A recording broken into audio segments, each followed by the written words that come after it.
Pa yan, ba't ako naiiyak? Ito. I just got my, ano pa lang, 820 na partner visa. Got approved. So, diba, ano na yun? Almost PR. Ang emotional ka naman this week. Thank you, Lord. Baliw, iyak tawa. Oh my gosh. Hindi ko siya na-expect.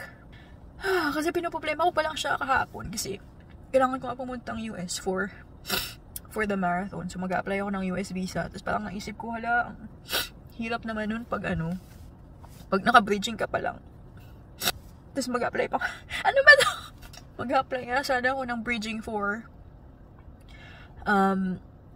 December kasi pupunta kaming Cebu.